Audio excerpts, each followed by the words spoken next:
Hello and welcome back to the Off the Pitch podcast. Doing something a little bit different this time. As part of a project for radio journalism in college, we have been required to produce a podcast. And although I already have a podcast, you're listening to it or watching it right now, I thought I'd try to do something a little bit different on a little bit of a different topic. So I decided to do it on Fantasy Premier League, also known as FPL. So while the final project is yet to be completed, as part of the process, I conducted an interview with Niall, also known as FPL Éire, who is a content creator here in Ireland. So I decided why not let it be its own little episode, his interview. So I hope you all enjoy. So, can you introduce yourself and what you do? Hi Emma, how's it going? Niall is my own name. I'm also known as FPL Éire. I'm a FPL content creator. So I'm on Instagram, YouTube, and Twitter at FPL Éire. I'm just after doing a radio interview there earlier on, so I'm used to saying that spiel there now. But yeah, you can get me on those ones. Yeah, but thanks Emma for having us on there. Thanks. So, how did you get involved and how did you start to make content with Fantasy Premier League? Yeah, it's a weird story, and when I tell this story to people, they kind of don't believe me. So I'll see your reaction to this. But basically, I'm at it 2.5 years now, but before that, when I was back in college, I always liked playing FPL. It was always something that I was kind of passionate about. And then my brother, he was working in one of the big four agencies, so an accountancy firm, and one of the directors was asking him, would you know anyone who was any good at fantasy football? And from that, then my brother put him onto me. Then I was doing his team for a few years, and obviously, with the story with FPL, there's money leagues Yeah. and stuff like that. So I was doing his team for three years, going to 4 years, won it from the 3 years in a row. So he got a nice return on that, but it's weird. I was getting like a check in the post every 2 months and stuff like that. It sounds really weird, this, but yeah. And That's then so funny. yeah, then the fourth year, I was on a J1 when I finished college, and Hmm. then when I got back to Ireland, it was too late to do his team for the fourth year. So I got back in September. My Irish phone was back home. Then I was just sitting down. I was like, oh, I have to do something with this. And then yeah, from that, FPL Air came alive. Then yeah, but it's weird. I speak Irish. I used to work in the Gaeltachts and stuff like that. So I was Hmm. always going to call it something Irish related. So that's where Eire comes into it then. But Hmm. I don't know if you noticed with the logo Emma then as well. Like Yeah, I was about to yeah, mention, yeah, it worked out really well. that it was just potluck, absolute potluck. Yeah. I put up a tweet when I first started the page. Could anyone help me with a logo? And this lad, can't remember the name, but I don't think he's active anymore. But he sent me the rugby logo, and I said no, it wouldn't make sense doing that. And then I took a screenshot of the Premier League logo, sent it to him, and then the two of us, I don't know what, it just literally we both noticed the thing that says, "Oh my God, it spells EIR." I said, "Will you just add an E on that, and we're good to go." But it Yeah. was just it was potluck that. But yeah, no, Yeah, it's it's really funny how cool. that. Yeah, Yeah, very cool. It worked out really well. And that story is so interesting. That like and then you absolutely just like busted for him in the leagues. And yeah. that's a really cool story. I really enjoyed that. So obviously this podcast is kind of a starter one to introduce what FPL is to people that don't know what it is, and especially like Nice. me who hadn't a clue. So to ask the obvious question, can you explain what Fantasy Premier League I is?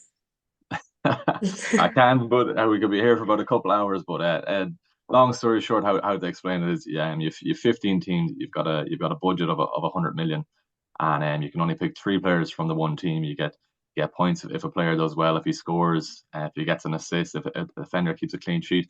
Basically, with fantasy football, it's a great way of actually watching a lot more games or getting involved in a lot more games. The Premier League. I don't know about you, but before, if you told me I was going to watch, say, Watford and Burnley a couple of ages ago, and before I was interested in fantasy, not a chance I would have. But yeah, the fact that we're watching games like that for Emmanuel Dennis, Gallo a couple of years back then as well, Dembaba, it's weird, yeah, but it's a great way of actually getting into the Premier League and yeah, watching the games.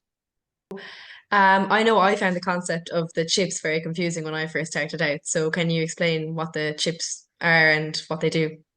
Yeah, so you get technically four, but three. Yeah, I suppose four chips a season. Yeah, one is the wild card where you can make unlimited transfers, in 1 week, and then yeah, you'll have a new team for the next week after. And kind of contrasting with that, then is the free hit chip where you can do the kind of same thing as a wild card, make as many transfers as you want, but your team is only that team for that week, and then it goes back to your what your team was the week before. So that's going to be very popular next week now, with Game Week 34 in fantasy football. But then as well, sorry, the triple captaincy chip. Normally with the captaincy, it's double points for your captain. But then with it once a season, then you can use your triple captain, and that obviously multiplies it by 3. And what am I forgetting, Emma? Triple captain, wild card, free Bench hit, boost. and bench Bench boost then as boost. well. Yeah, good stuff. Yeah, so you've normally 15 players in FPL, and only 11. You can only have 11 playing, so you've a bench of 4 players. With the bench boost, then you can have 15 players. So yeah, that's one week of the season. So a lot of people kind of save that for a double game week when a lot of people play it, or a lot of teams, sorry, play it twice. But yeah, they're the 4 main chips in the game. Yeah, because I know I found them so confusing. I obviously didn't use any of them in my first season because I wasn't even playing. Yeah, But yeah, so it was a whole new thing coming in this year to know what they are. I've actually used my free hit already. I had to use it in game week 29 because I didn't have enough players to yeah, get around that gap that we had. But I suppose when I told a lot of my friends I was doing this interview with you, a lot of them knew you from Haaland for the armband because I suppose yeah. it's so notorious coming Good from stuff. your captaincy videos. So what is your approach to picking your captain every week? How do you choose? What do you base it on? Yeah, it's I think social media, like before, I wasn't on social media. I think I was just picking. Well, it's kind of contradicts myself. Then again, it's basically whoever has the best fixture and who you think yourself is going to have the best returns. But with social media these days of fantasy football, there's such a case of FOMO. So, for example, now even this weekend, Haaland is playing Luton, slightly edging towards Haaland at the moment, but Saka, or sorry, not Saka, Salah is in the back of my head, but. I just think at the moment, if Haaland does play tomorrow, he could easily score well, but I think he'll only play 60 to 70 minutes. But there is that form, and then that's what kind of put me towards Salah. He's more guaranteed of more minutes, and with the Champions League tie for Madrid, or for yeah, against Madrid during the week. But that FOMO case, if I don't captain Haaland and if I'm on social media, even as a tips page, I look a bit of a fool if I didn't captain Haaland tomorrow and he does really well. So with the content, it can be hard with like that. I can't go as much more punty really. I can't take too many differential picks for the captaincy. But yeah, it's mainly whoever has the best fixture, whoever I think myself is going to have the best return. But it also comes into social media then as well. Nowadays for myself, anyway, I kind of see what the general consensus online is first before going really random. Because as I said, if you're giving out tips and you pick a player who's really random, who people wouldn't even consider in the first place, and he does bad, you just kind of look bad at that. So before it was grand, I could pick anybody I wanted before I got into this crack, to be honest, Emma. But now you just have to kind of sometimes play it safe, but safe over the course of the season is fine. But yeah, there's a few things I do think about with the captaincy. Yeah, Yeah, I think yeah, I usually just pick whoever you pick to be honest. yeah, So good stuff. but I feel I get that FOMO as well, but not even with the captaincy. It's always for some reason it's always Phil Foden that does me dirty because I bring Yeah, him into the team and then he does really badly and then the minute I take him out he scores hat tricks. So that yeah, happened to me yeah, just this week. I had Phil Foden in my team for probably the last 16 game weeks. I took him out on Tuesday before the deadline and then he went and scored a hat trick. So yeah, it's that's the way it yeah. goes, I suppose. Um, so I know, like you mentioned there, that with this you're keeping track of a lot more Premier League games, but I suppose there's so much going into your content and everything. So how do you navigate keeping track of everything to do with FPL, like the injuries, the transfers, the budget picks, and just keeping on top of your content because there's a lot going on in Premier League.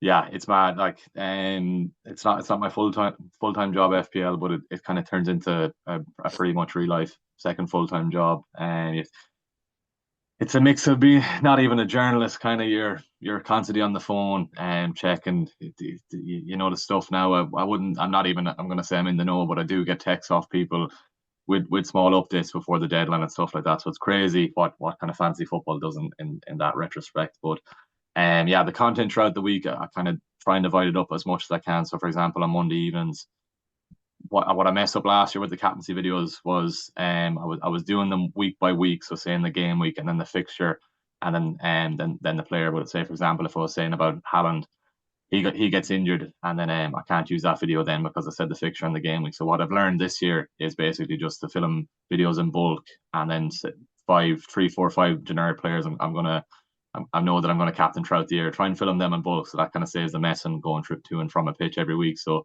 I Hmm. was doing that last week. I filmed a few, but I don't know if you saw the pitch I was at in Galway. It was an absolute Yes.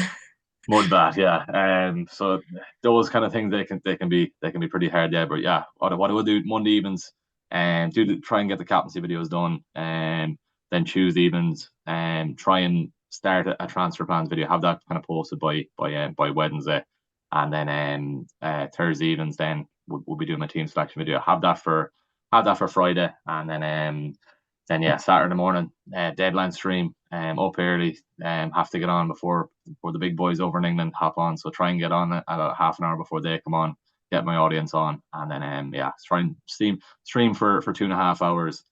Then yeah, sit back trying to enjoy the matches then during Saturday, or pull out my hair watching a few of my players blank, and then the kind of whole cycle starts again. In some weeks you kind of have to be so reactive, after games on Sunday, you nearly have to start recording on the last game on Sunday, and then have that video out then for Sunday, and then even with Instagram then as well. Once the game is over, if I'm going away for a week and I have to bulk make up images of the players I know I'm going to have on my team, have those ready to go as soon as the final whistle goes, because Instagram is so reactive. But it's crazy, Emma. Honestly, God, yeah, the phone is constantly going, but it's yeah, it's bad enough for myself. Imagine Fabrizio Romano, how he does it with his Yeah. transfers.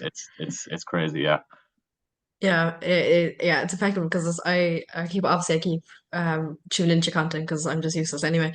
But no, no. the yeah, the amount of content you're producing weekly is mad. Like I was only watching your video this morning about this week and who you're bringing in. So yeah, I'm just amazed at the amount of content you get out during the Yeah, week. cheers for it. And as I said to you, like even juggling that coming to and from Galway. So I got back from Galway at midnight last night. Was up recording until about 3 o'clock in the morning. So you can probably tell in the video I posted today, my eyes are really kind of heavy in it. But I'm grand now. We're all good for this. But yeah, that's the thing. There was either go to bed or miss out in the video. Just have to stay up getting that. So with content, a lot of people there, if they do say to me, if they meet me in the street, or if they're chatting to me, it seems a lot more glamorous than it is. But definitely Mhm. what goes on behind the scenes then as well. Even going back to the captaincy videos, it's not one take every time. I could be missing 20, 30 footballs to get the one exactly perfect top corner. And then I remember when I first started out, I'd one football. I was going in, taking a shot, going back out. But these things build up over time. You learn. But it's all I'm stressing it. It's not as glamorous as it seems. Emma. No, definitely not.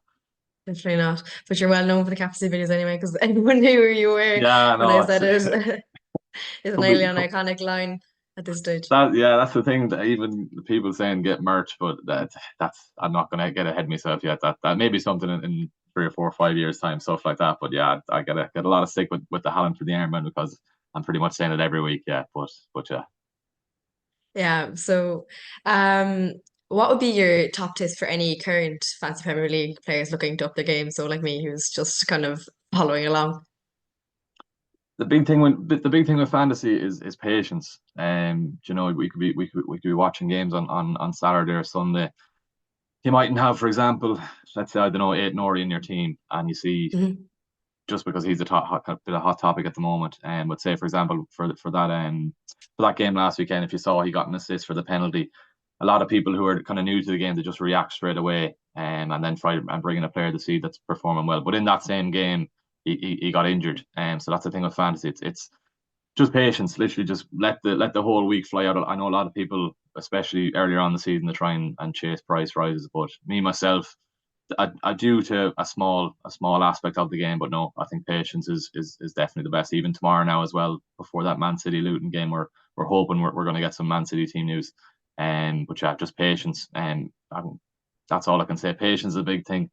Try and watch as much football as you can. There's a lot to be said with an eye test. I know analytics is a big thing in FPL then as well. But I try and watch as many games as I can over the weekend. But as you can see, yeah, I'm football mad. Really, if I didn't like football, I wouldn't be doing this gig. Yeah, but yeah, I try and watch football, and patience, and yeah, try and build throughout the season when to go differential. So, for example, then a couple of weeks back when everyone was triple captain in Holland, a few saved it for Sri Lanka. That obviously didn't pay off. It should have paid off that week. But then now we've a double game week now in 34. Salah probably could do very well compared to 10 points against Haaland. So yeah, it's tough then as well. I don't know if you use live FPL during the weekends. Then that's another a website Mm. you can see, you can check your live rank. It's not good for the heart over the weekend if you get a clean sheet and then you lose it right before the death. Yeah, but yeah, patience and yeah, picking your right moments to go differential. And it's a long season. I know a lot of people who do start the game, they kind of give up after 2, 3, 4 weeks because I don't know, they're not enjoying it. They're getting used to the game, but it's a marathon, not a sprint, and it is what I would say. Yeah. Yeah, definitely. I'm sure I was one weekend and I think that's when I got rid of it because I knew I wasn't going to be doing any good, but I still won the cup somehow, have Good not woman, playing. good stuff. So, Yeah, the boys all still have a massive grudge against me. I good don't know stuff. why I didn't even know I won until a few weeks ago when they told me. So they actually could have kept it to themselves and I would have never known. But, Good stuff. um, why do you think Fantasy Premier League gets so many players? I think it was 11 million last year playing Hmm. the game. It's only going to go up from this year, I presume. What is the draw? Yeah, it is, as you said, it's constantly growing. I think when I first started playing 11, 12 years ago, 10, 11, 12 years ago, it was around the 2 million mark. So it's constantly growing. There's such a market for it. I think even you can see this year as well, match of the day every Saturday, even they have who got the goal and who got the assist on it as well. Sky Sports as well, they've got a segment on Saturday mornings then as well. There's such a marketability of it in terms of, I know in Ireland there's such a massive audience of Irish people who've always played the game then as well. I think it's just the aspect of every meetup I've had, just the community that's there. And for example, same just myself and yourself meeting here for the first time. It's so easy to just chat about it and just as an icebreaker. And even then in the office and as well, I can see it's just how many different new people are playing the game then as well this year. We've got our own office league, but there's no real explanation, I don't think, of how it's grown so big. I just think the popularity is continuing to grow so well, which I think it's just going so mainstream at the moment. Even how I can see that. I don't know if you can see that, Emma, but it's Mm. crazy how mainstream it's going, even in the media then as well. But yeah, Definitely. I think as well, just I think there's been such a rise of a lot of younger people watching the Premier League now lately as yeah, well, especially show myself now. I'm a female and young, so it's even a lesser minority. And I think a lot more people are starting to get involved. So I think we'll only see FPL get bigger as the years go on.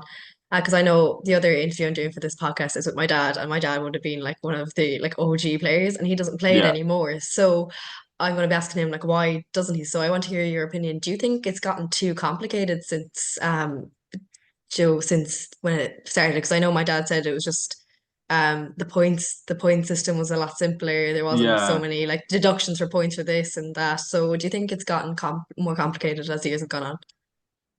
it's very stats driven anyway. With the kind of bonus points, even it's crazy. If I'm watching games, I'm looking. Say for example, if I've got Gabriel on the fence, I'm counting his passes to see how close he is. I'm getting very nerdy here now, Emma. But it's even with bonus point system. It's mad. You're making sure they don't lose any passes because that'll put them down. Even with shot, if they miss take shots off target, Darwin Núñez is a big one for that. Mo Salah in that Brighton game then but then, yeah, I can see comments on Instagram. People are saying, especially with that Salah against Brighton game a couple of weeks ago, people just couldn't get over how he got no bonus points when he scored. He scored the winner then as well. But it's the fact that he had 12 shots. I think 7 or 8 of them were off target. But people don't actually read into the game that much if you're pretty much of a casual, and that's what they don't understand. But yeah, it's not, I'm not going to give a dig to your dad, but I was nearly going to say it was probably more complicated back then. The fact you had to ring up, and I'm not sure if he played it back then or if it was online when he was playing, but the fact you had to ring up, was it the Sun or something, and just tick off a few boxes. Yeah, I want this fella this week. And yeah, it's there's so many sides to fantasy. If you keep it so less complicated, it's such a great game to enjoy. But if you get into the deepness of it as well, as you are saying there, me with counting how many passes people play in the games, how many saves a goalkeeper gets, how many passes that he gets then as well. Yeah, it's so easy to fall into a black hole in with it. Yeah. Do you ever think that the players actually in the Premier League are aware of? Do you think they play it themselves and they're aware, oh my God, people are going to stop captaining me now after this? I'm always wondering that. What do you think? Yeah, there's definitely some that do play it. The James Justin, I don't know if you know him, the right back with Leicester. Of course, you know. Mhm. Sorry, he was in the Premier League a few years ago, but he's doing really well this season. He's 2K overall. And no, they definitely do play. Um yeah, there's a lad called FPL Focal. He's another content creator. He's able to track Premier League players and what transfers they make as well. So it's cool. Oh, And even the fact then the mainstream media, I got a message off a lad last year when Leicester got promoted. He just messaged me saying that people around Leicester were watching my content, which is really cool. And then I put up a tweet about it, but he told me straight away I needed to delete that because it looked bad because it got relegated. But it's bad. It's crazy. Yeah, no, they definitely do play. In terms of would they get nervous? I don't know. There was a thing when people were triple captain and Dominic Solanke, he was so high captain that week, and he missed that penalty against Sheffield United. There was people saying, "Oh, he surely knows." I'm sure they do know, but when you're putting down a ball on a spot with how many fans around you, tens of thousands of fans, I don't think he's thinking about, oh, I've got a fantasy game now, I need to score a goal. It's more the fact he needs to score a goal for his team. Yeah. mhm. And so we talked about advice for current FPL players, but anyone that's kind of new looking to get into the game for next season, what advice would you give to them? For next season, then yeah, going back to what I was saying, take kind of 1 week at a time. Don't kind of lose the rag of it after the first couple of weeks. Try even during the summer, obviously with the Euros on now. Try and watch the Euros, see if there's anyone upcoming or that's on a Premier League team during the Euros, because that kind of it's straight into the Premier League season right off the back of that. So if someone that's in good form during the Euros, they should be coming into the Premier League season, raring to go then as well, and little stuff like that. Try and watch the matches where you can throughout the year then as well, and yeah, I would say watch content, but even if you watch football yourself, there's plenty of content out there as well, and you don't Mhm. even really have to watch content if you're watching football. You can decide really yourself and who to bring into the team, but. Yeah, definitely take your time with patience is definitely the best thing, and yeah, that's what I would say. And just finally, who has been your top three picks as a player this season for your whole This Fantasy season, Premier League team? uh, um, this season, right? Who are we thinking? I was going to say Son, but he's kind of the same as me.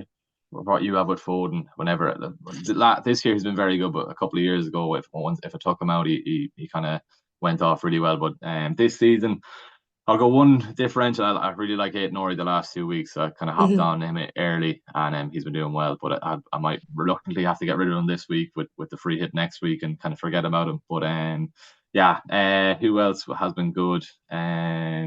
Geez, I don't want to say the obvious pick, so I'm trying to think of. Obviously, Ollie Watkins has been having a great season so far, then as well. And then the last one, then we'll go.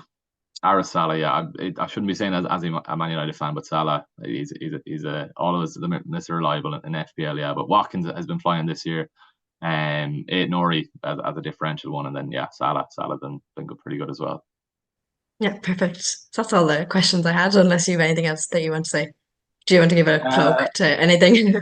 no, I really appreciate you having me on here today, Emma. As I said, it's great to see Irish people delving into the FPL world then as well. I remember when I first started out, it was scary. It was so scary. I didn't know what I was doing. I still don't really know what I'm doing, to be honest, with the content thing. But it's great to see another Irish person at it, and I wish you the best of luck with it. Cheers. Thanks so much for listening to this slightly different episode of Off the Pitch. I hope you all enjoy the final journalism project once it comes out in a few weeks' time. In the meantime, make sure to support Niall on Instagram, Twitter, and YouTube, all at FPL Éire. He's putting out absolutely great content, so I think you should all go and support it. And I will catch you all next time. Thank you. Bye bye.